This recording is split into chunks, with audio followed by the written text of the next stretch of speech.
next week will end at 7.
And we are live. Welcome to the March 10th MSAD11 curriculum meeting. School board members are Oh, Tony V. Megan Carlson, Linda Caputo, staff, administrative staff. Angela Hardy. Jerry McGuire. Thank you. Okay, thank you. Okay, our first item is an amendment to the high school program of studies. So last month, 2 months ago, we went through math, social studies, English, uh, Spanish, world language, yeah, world language. And then last month, we went through the rest of the program of studies and it was approved. And then the administration at the high school is working on setting up course enrollments so that they can start getting estimates of our class size, our student interest and where they're at in their academic planning, to figure out how many sections we need of every course and start setting the schedule up for next year. And in doing so, we realized that 2 courses somehow didn't make the cut and paste from the department level to the full program of studies. So I'm bringing forward 2 courses for us to review because any additional course that wasn't already part of the program of studies has to be approved by the board. The first one is, and they're both under visual and performing arts.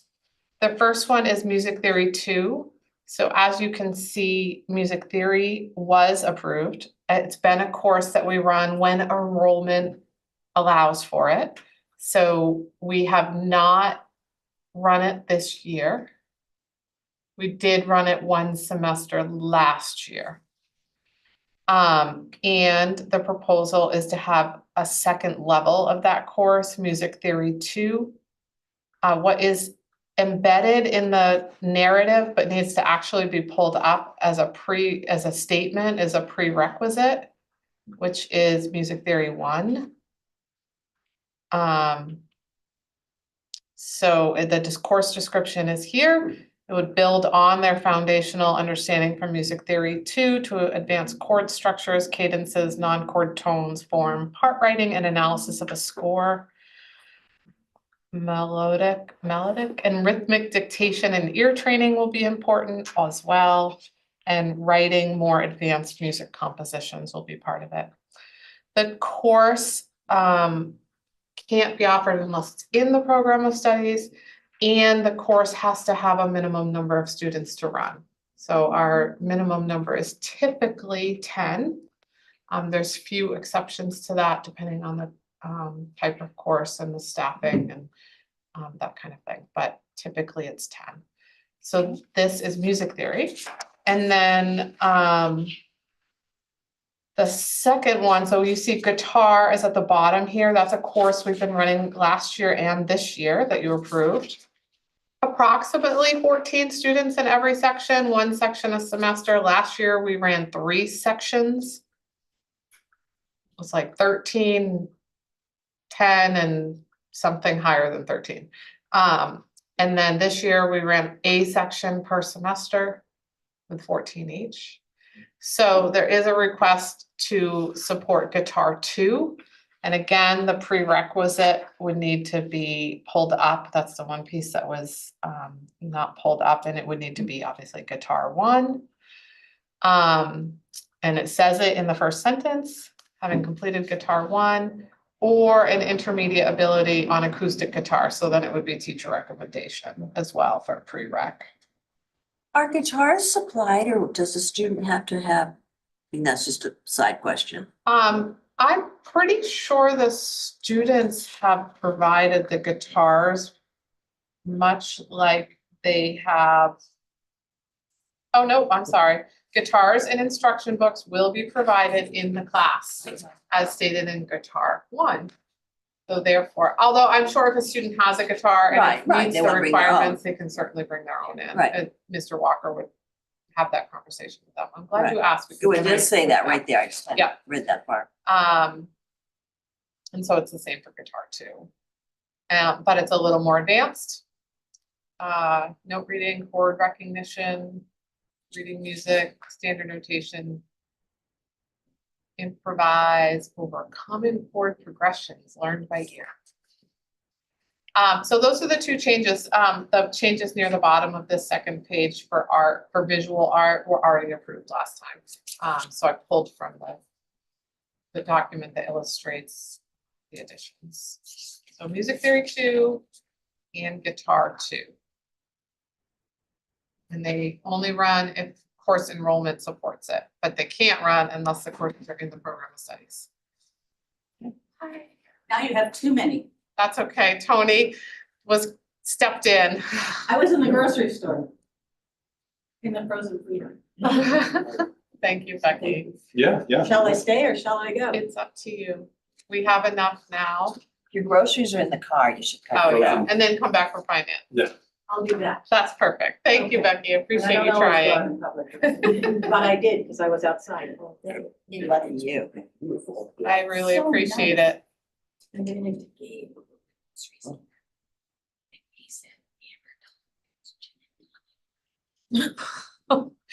Yeah, okay, so we're gonna move ahead. We're gonna move on. Okay, so guitar 2 and music theory 2. Your thoughts, questions? You bet. Makes sense and makes sense to me that we'd expand on it. I'm glad to hear, right, that there's some, sustaining interest going on here that like lets us build on it. Build on already what the foundations are. Maybe just one thing I noticed that just that they have to sort of be ready for interest and then they can just deliver it. Mr. Walker can deliver it pretty handily, and then if it's not there, it just doesn't run.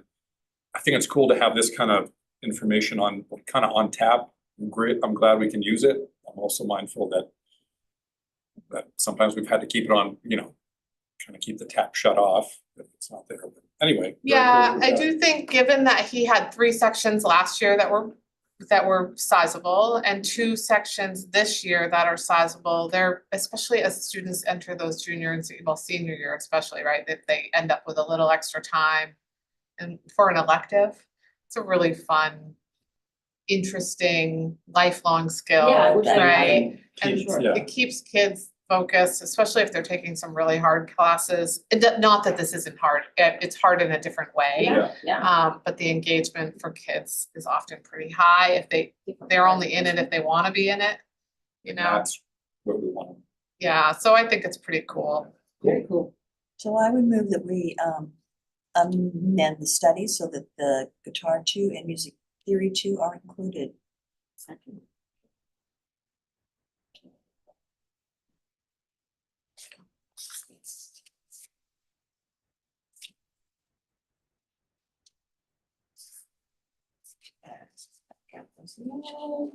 And vote in favor. All.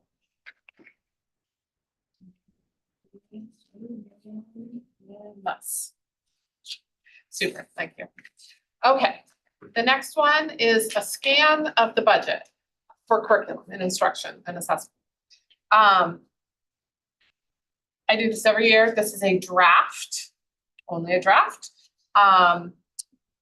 I meet with the superintendent and the business manager next week. They meet with every building and every director. My turn is next week to go through the draft and refine it further, depending on, where things fall comparatively from last year, where we're at in our broader budget, how much I've been able to adjust between my draft budget and that meeting. And I always think it's important to bring it to you as a committee to get your insights. Sometimes you're curious about a cost, sometimes you've offered feedback for me to consider an alternate pathway, sometimes you've supported what's there. This is a really good opportunity because in the finance meeting, there are a lot of opportunities for questions, but this is really granular. And this committee does so much work at the granular level. I thought, as we do every year, it would be good to kind of take a look at these numbers. And I tried as much as possible to keep it as stable from last year to this year There are a few elements that are a little higher. And I'm working still to try to see if I can get them lowered through working with our vendors. But we can kind of walk that through. As you can see, it's broken up into parts, just like our budget is. And I won't go into every item on it, but I want you to draw out anything you have questions on. So stipends, that is any committee work around curriculum, instruction, and assessment with staff that I do outside of their contract hours. So summer curriculum work and after their contract hours, sometimes in the evenings. So for example, we recently brought to you the MTSS alternate learning space for behavior support and regulation learning. That was a committee of ed techs, teachers, and administrators. They met usually at 3:30 till 4:30 or 5 every other week for a while. So administrators don't get the extra pay, but the teachers and ed techs were able to, I was able to confirm they were there, they were able to complete timesheets, and they earned their hourly pay. Ed tech hourly and teacher hourly is a little different, but I put in here that it's 1% of base pay per hour. Base pay per hour. So each year that number changes a slight bit, so I put that amount there so that you can see that the total allocation goes by pretty quickly.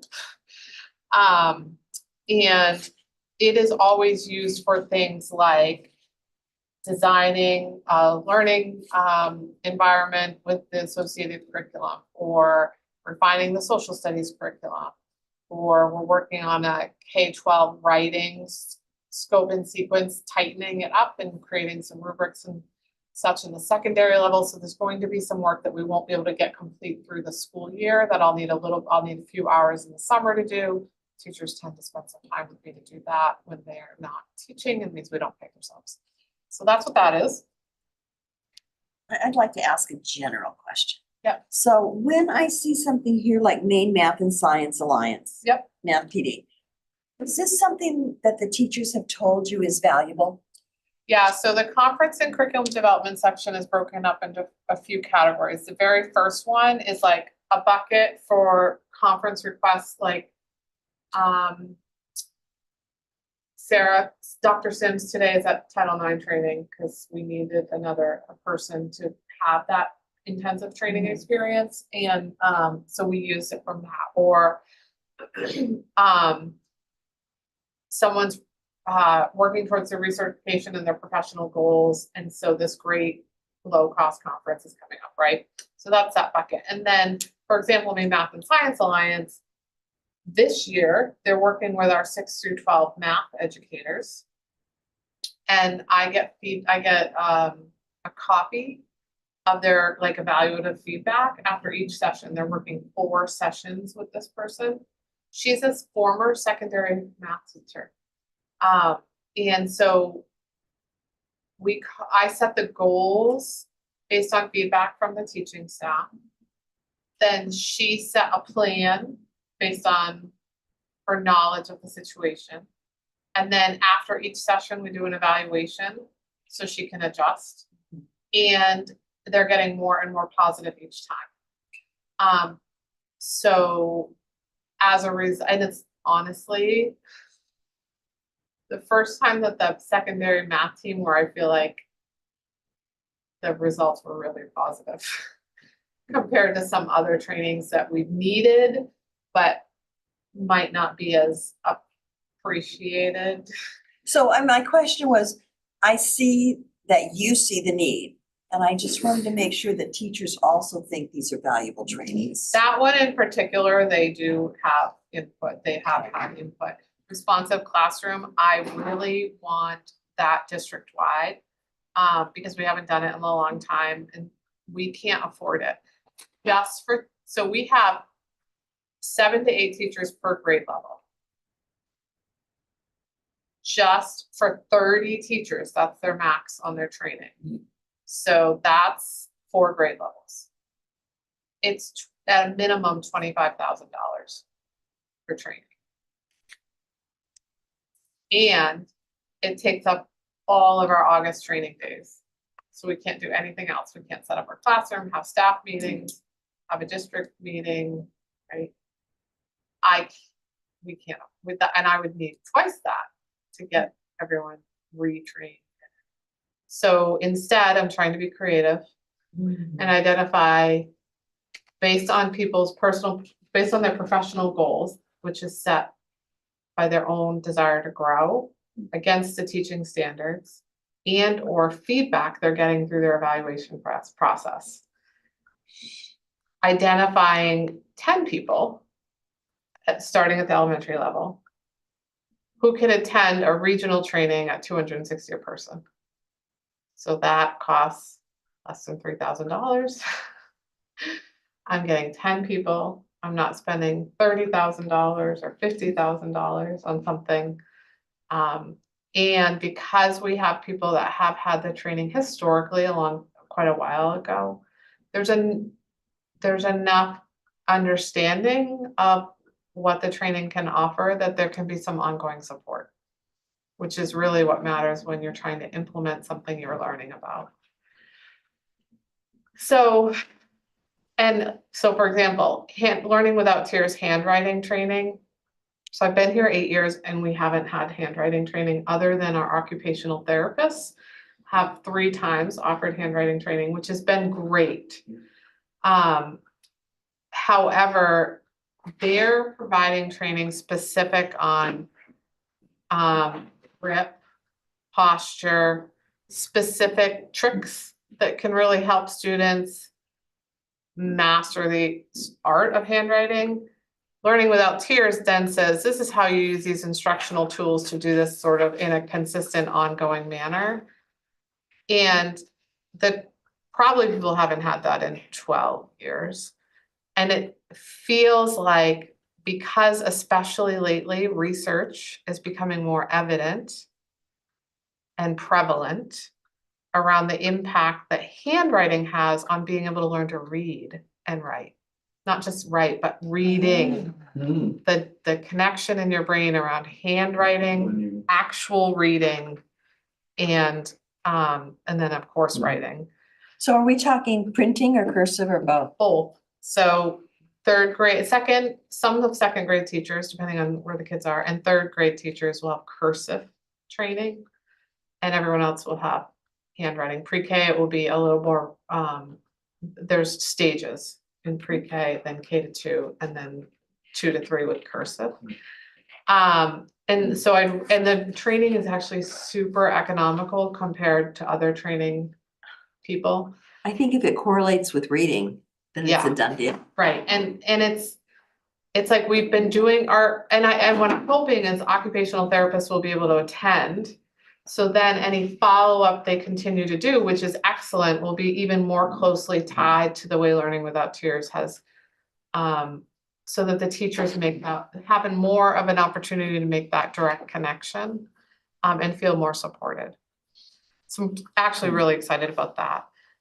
This year in 6 through 12, we are working really hard with a literacy coach and our librarian, who actually has a writing coach background, and a sizable team of teachers around our writing expectations, creating a common cross-disciplinary writing rubric, and our scope and sequence around writing. And we have more work to do, but I have identified what staff need next to not just have these tools, but to have the instructional strategies that allow for students to feel confident and to grow as writers progressively.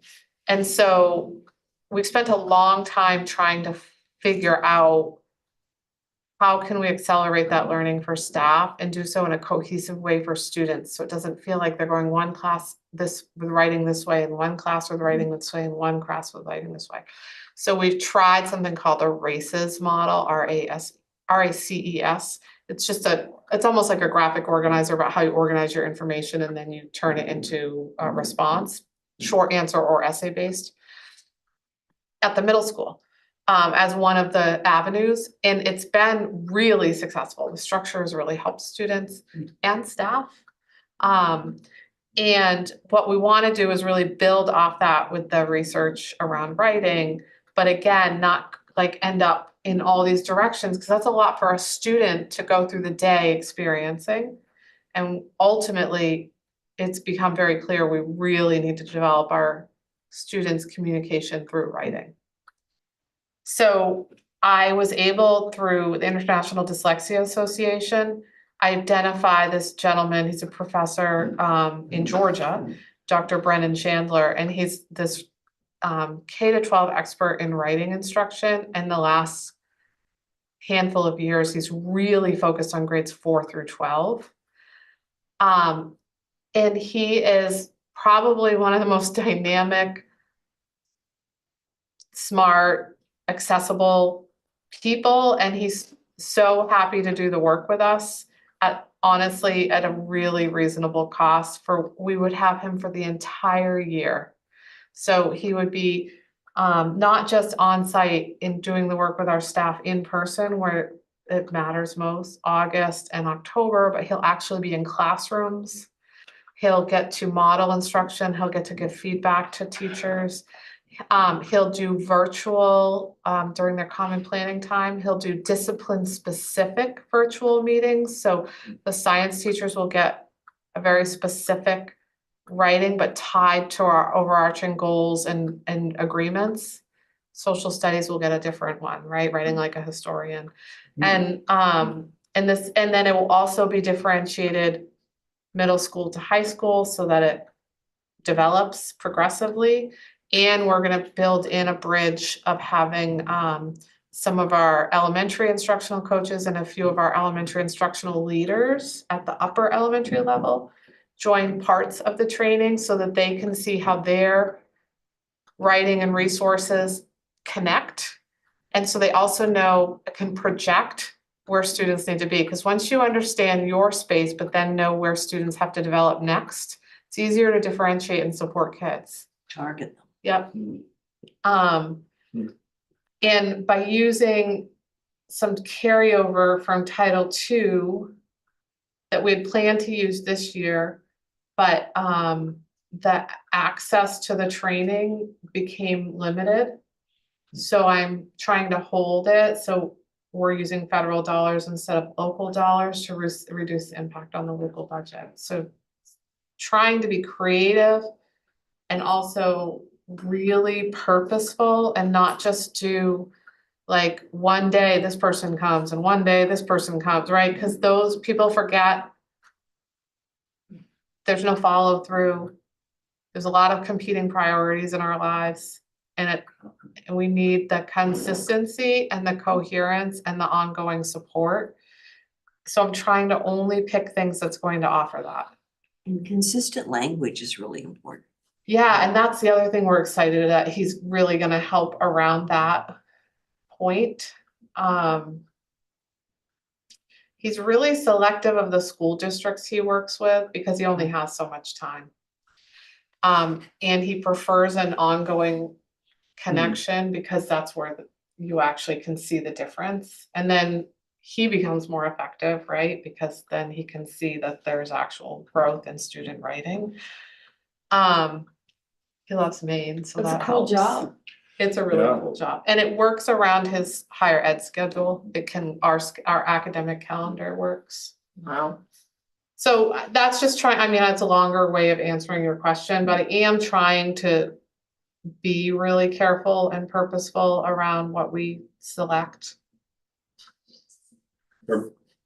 Are we thinking that'll have an impact on like student test scores? Yes, yeah. Yes, we are thinking. Yeah, the better you are as a writer, communicating through writing, the more effective you are at seeking evidence in a text and answering that very closed prompt in a test. Looking for the main idea, understanding what thesis means, right? Constructing a response. Yeah. So it should like the theory of actions that if we do this, then that will also increase. It's one of the more sophisticated measures. And if we really focus on handwriting, right, and then we continue, we've already done such a nice job. I think the staff have done such a nice job reintroducing a very explicit, systematic approach to phonics instruction and word study that balances with that need for oral and reading comprehension. So it's not just all this way or all that way, it's really following that science of reading approach before it became like this big topic, in the world. And we're starting to see the results of that. So if we can tie handwriting to it, which is something that I'm noticing is like definitely a challenge for us, even just the grip, the letter formation and the use of space on a page. Yeah. Once you become more fluent in that, it'll be easier to then to transfer the ideas that you have onto paper. And we just really want to kind of get grounded in that. So, and cursive is part of that, is one of the options that kids have to communicate. The thing with cursive is you rarely lift your pencil from the paper, right? So it's a more continuous, and so for some students, it's actually more efficient for them to write in cursive than print, which sometimes when your brain is going really fast and you're trying to get something out, sometimes it's actually faster and more, just like eventually sometimes people type faster when they become fluent. It's the same concept. But the research also says that we should not be teaching typing too early now because it can trump the ability for the synapses to occur in the brain in a way that handwriting and friction on paper does connected to. Another tactile, Reading. you're using more Yeah. senses. Yeah. I wonder, this is off topic again, but I mean, back in the day, we did coloring, we had pencils, we had markers, we had crayons. And now there's so much technology. I wonder if the kind of motor skills that are important for this are not We're having, experienced as much. possibly, we do a lot of that in the classroom. The real challenge is posture. The core strength that a child needs to hold themselves upright, to feel comfortable writing Yeah. is in Who your would've core thought? strength, that it's What? here. So Crazy. this has to be strong for this to work well. And if students aren't running around and climbing trees and constantly like Yeah, developing their muscles. developing their muscles, then they're going to have a hard time sitting, not just sitting still in school, but sitting properly. Yeah. And so it actually hurts. And then if you have a child who has any type of low muscle tone or hypertonia on top of that, it becomes And we have a lot of tools to Mm-hmm. accommodate students, especially if there's like a medical condition, to help them with their seating and posture and attention and all that. But a lot in the more general population, it really is around the core strength. Kind of cool, huh? But it's No also idea. interesting that it's something we need to work on. Yeah, Right? absolutely. It's like learning a language too. When you're young, that's when you can get it. I recently retaught myself cursive within the past 5 years. It took me like a year of all the time writing Doing cursive. it again. Yeah. I know, well, so two things for me too from this, both the brain development piece that's going on with handwriting, but then also the physical, like core strength. I never would have guessed that. And I didn't realize how, I always would have thought typing would have been just the same as writing, but it sounds like It's a tactile thing. that makes so much sense as we're talking about it, like, Yeah. because it is so different. You're just, I mean, you're on the page, obviously pen on the page, and then the words and letters are in your head translating in the moment, whereas the typing is not. I almost, It's not like the in same. college, had to write all my notes. It I had to help you write memorize them? everything to hear and to, I would have to. Yeah. And you will see, because of the approved curriculum that you have offered us around handwriting in pre-K to 2, cursive is introduced at the end of 2nd grade or 3rd grade, depending on the child, but all 3rd graders. Keyboarding is introduced in 4th grade. So research indicates it's around that time, that's a good time to do that. And so there is an item in this budget that reflects the keyboarding license for all fourth graders. It's under instruction software. So Yep. you can see that your expectations around that developmental approach that you supported a number of years ago, we're following through with the instruction around it and the tools to support it. And when you do that consistently, then you notice where are the gaps, right? And you're like, okay, so let's recalibrate on some of our teaching, really just to give people an opportunity to reset, right? Like, and learn some of the updated strategies. It's been such a long time. There are a few other ways that they can teach handwriting, even though they're getting the same instructional materials. They need to learn too, right? They need that opportunity. So, so you should see some cohesion here in all of this. The other thing you'll see under conference and curriculum development is QBS is our vendor for safety care. So we've spent a lot around dangerous student behavior was a recent training, and de-escalation training, how to prevent issues before they really become an issue, right, for students and staff. So we have trainers. We have a really robust group of trainers now. So this budget was a little higher. We moved one of the trainers we wanted to add one more trainer. We found a way to do that this spring. So I took it out of the first draft into the second draft to try to minimize the impact on the budget. But we have to trainers have to go for recertification annually, so that's built in. And then they can train our staff. So it's a really economic model because you have 4 or 5 trainers and then they can train the people in the district, and all we have to do cost-wise is recertify our trainers. And then there's certificates that we secure through QBS, and there's under supplies there's a little bit of money for that because you have to pay for the certificates for our staff. But they're not a large cost. So just sort of trying to keep this together, and then we have subs for curriculum. So when there's professional learning out of district, or when there's teams that are meeting during the school day, it doesn't happen as often, but it does.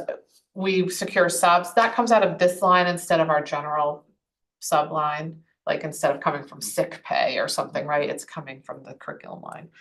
Then there's software licenses for instruction. So there is nothing really new here. Alexia is typically well, it was K-5 for a long time. We moved it up to 8th grade. And after using it for a little while, we've decided to adjust at the middle school level. I think students are starting to be overexposed, oversaturated to the same tool. So we want to be mindful of that, and we don't want them online all the time. So we're also trying to be mindful of that. This is like supplemental small doses. So we made an adjustment around IXL at the middle school, and it actually reduced the budget as a result. And then there's tiered, like Learning Lab has a different tool. STEM Scopes is a science unit of study. We're actually looking to adjust our science curriculum, and it's just, we just haven't had enough time to finish that. So we'd like to use this license for this coming year, and then and continue the work so that we can then probably phase this license out, and we'll have units of study that we've designed that have a stronger integration, social studies, science, and tied as much as possible into literacy, which this doesn't do that well yet. Common Lit, I'm still looking at the data usage, so by Monday I need to finalize that. So I always make sure if we have licenses that we're actually using them. So there's all these data places I can check and make sure. And if we're not, or if it's just a few people, I talk with the few people to see like, what can we do to make sure you're not left with a big gap? But also we need to be responsible. And if we're not really using it and it has a price tag on it, we should probably let it go. And then emotional ABCs, that's part of what will be part of that specialized alternative learning space. Most of that will be human connection, but there is this sort of practice connection, scenario-based connection online. It's very minimal use for students over time. But we've used it at Riverview this year to try to see if it worked. It's super inexpensive, and it worked really well. So we'd like to, it won't work for every child, but for the ones, so we wanted to have that license for each building. Then you see the normal things like a little bit of money for mileage, travel, cell phone. And then instructional supplies is not too different from years past. The one Amazon intervention set of supplies is at HT. HT is not technically a Title I school based on their qualification rate. But because our other 3 elementary schools are, you were under comparability rules. Right. We need to provide the same services that Title I schools have, but using our local budget. So how we do that staffing wise is literacy is covered through the local budget, math is covered through Title V. So we were still able to access federal funds, just a different title. Supplies aren't covered through either. So, but you have to use the same amount of supplies that you're expected to use in Title I in the other buildings at Helen Thompson, so that's indicated here. And supplies are, these are family engagement supplies, so it's like summer materials, events, those like you saw the Mad Science event, and some of the things that went home with families, the school-based events that they do and the materials that go home with families, that's where this comes from. And title money no ESSA money can be used for food, unless it's a very unique circumstance, which would be hard for us to qualify for.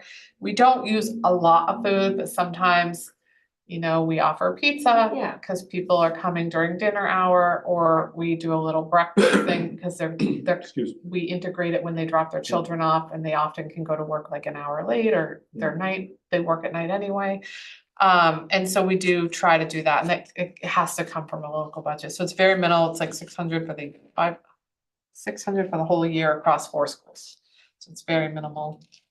And then just general like supplies for all of our professional learning, printing. Those are those certificates we talked about.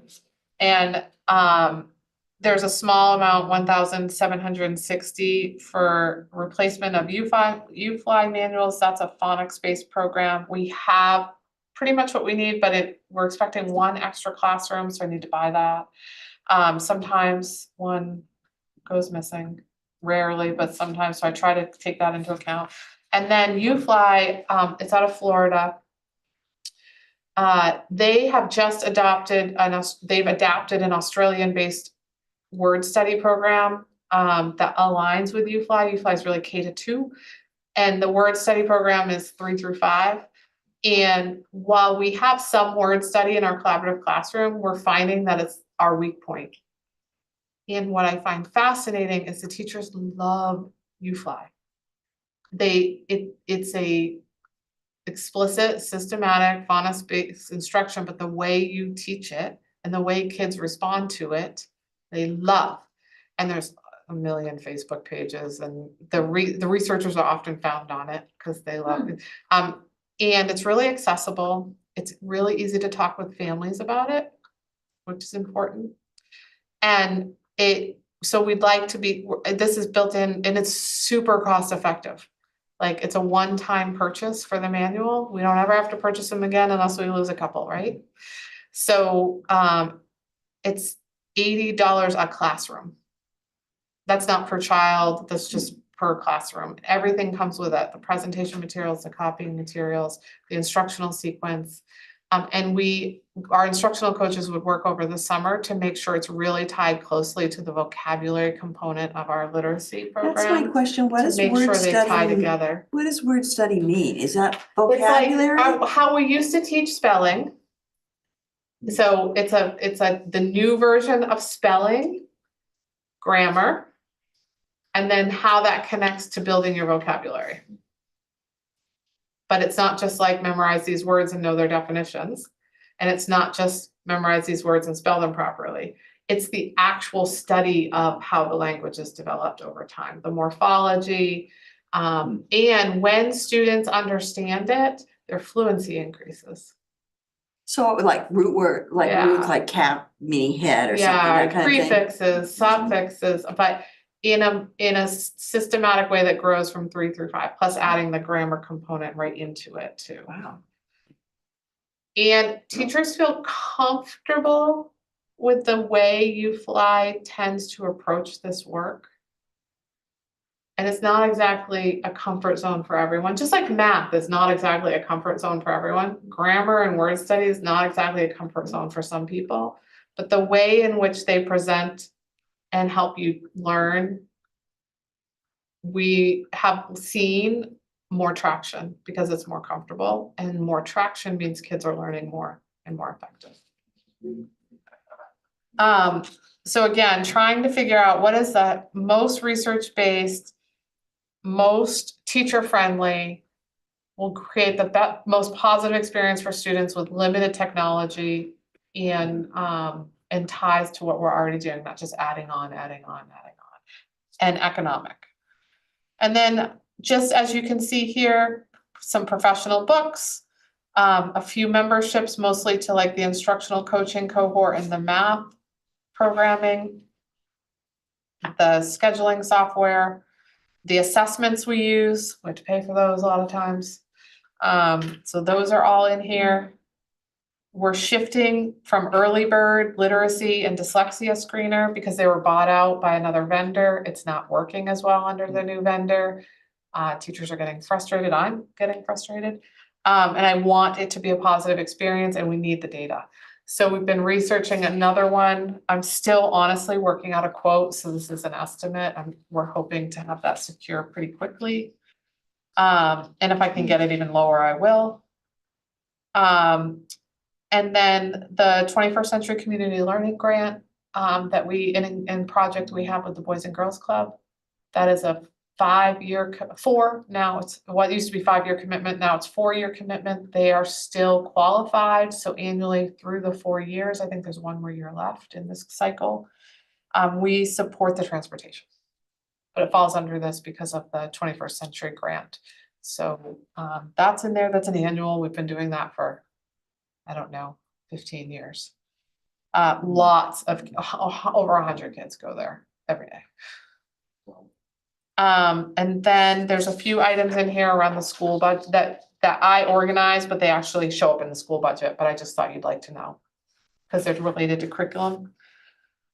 So when we have to order some new decodables for students, the math workbooks, the math online materials, and the second step classroom kits. Because we have a couple new classrooms popping up, so I've got to buy those kits. And that's like helping kids get along, conflict resolution, that kind of thing. And then, of course, the stuff that the materials necessary to start those tier 3 alternate learning spaces, flexible alternate learning spaces, the library memberships, and then what you have already seen in here is the world language textbooks for level 1 and the AP statistics textbooks, which you already have seen, and are one-time costs. Anything else jump out at you that you didn't expect? Oh, and because sometimes people don't understand how dollars add up, this is an example of all the workbooks for learning without tears per school, per student, just so you could see it.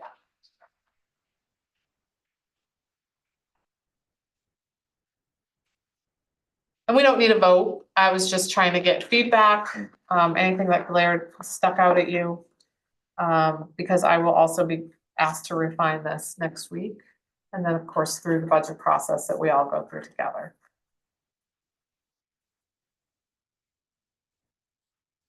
I'm impressed. I mean, it just looks like so much information Yeah, that you It's a keep track lot. of. It's a lot. I mean, I just want to make sure you Yeah. are aware and be as transparent as possible. Mhm. Understand that there is justification, but everything is here. There's nothing, whatever it is, it's all right here. Right. I am shocked about the writing. Yeah, that's, I I'm had gonna no find a little reading for you, idea. a little one pager or something for you Okay. about I it. was today years old when I learned, yeah. I mean, and I know when I was teaching 8 years ago, I had kids who'd say, oh, you wrote in cursive and I can't read cursive. Yeah. And I didn't stop. I said, well, I guess it's time to learn. But the idea that it's connected and that it helps reading and had no clue. I'm gonna find a summary and send it to you, It's just because fascinating to you me. seem really interested. Because I would have questioned all this cursive stuff, but if it's gonna help reading and it's gonna help language development, it's gonna help, and if the way you teach it is important. Remember those little books you'd get at the grocery store, or you'd go over the dotted line C 50 times? Yeah. There's Reason more for to it. it than that, apparently. It's more than just, Yeah, you're not connecting just those dots. yes, literally. You're connecting other And dots. also for cursive, helps them learn to sign their name. Yeah, And there are primary source documents in our country that are written in cursive. And it gives them a chance to actually be able to read it if they can read cursive. It's not, I And mean, it's you, faster. this committee made a real bold statement to say we're having cursive, we're gonna keep it years ago. And we were doing it, we recommitted, and we followed through. I don't think it's a bad thing. And it gives students now 3 different ways, right? Besides orally. Yeah. Handwriting, cursive, and typing. And those pathways are good for kids to find the one that's most efficient. and trying them all builds more connections in the brain, so Yep, it does. we're winning everywhere. We are winning. We're trying to win. Great. Any other questions? I'm good. Okay. If you think of anything, feel free to reach out. It's a work in progress, but again, trying to be open. So I guess, how does this budget compare to last year's budget and for the bottom line? The bottom line, it's a little bit over. I usually have the per dollar over. Next week I'll have it because after I do the cleanup one more time. Because of a few of the one-time costs. The textbooks. So that's why I'm still working on it, because if I can compensate by reducing in another section of my budget to make up for some of those textbook costs that we want. And to be clear, we haven't updated those textbooks in a really long Right. time. So, and that we discussed that already. So I do feel like they're appropriate asks at this time. So I will continue to refine my work with the vendors to see if I can get it a little bit lower. So that it evens it out. And it sounds like, yeah, you look for like licenses where if we're not using or it's low Right. usage, you're gonna Have look for to ways to back Make some decisions. out that way, yeah. Appreciate that. Andrea is really good at reminding me of that too. Yeah. It's a team effort. Yeah. Great. Thank you. Thank you. Yeah. Our next meeting is second Tuesday of the month, right? Yes. April 14th, the Tuesday before break.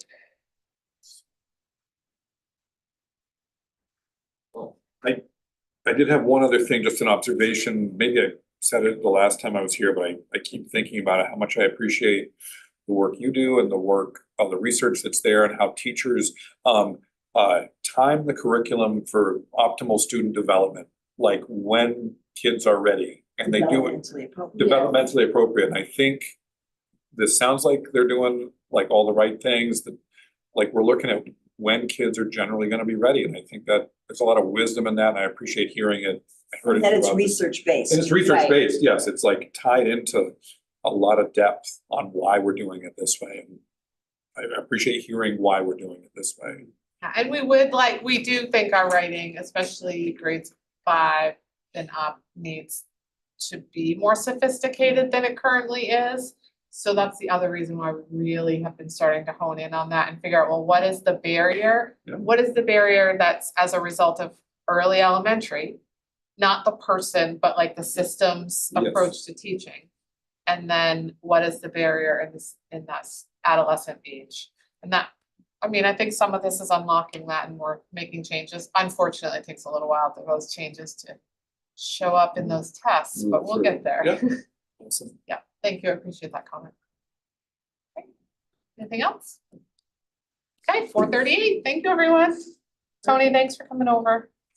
You bet. Thanks for thinking of me. 50 minutes. We were 50 minutes. So we were under an hour. We just started a little A later. little bit, yeah. Done. Okay, I'll get these minutes out to you all.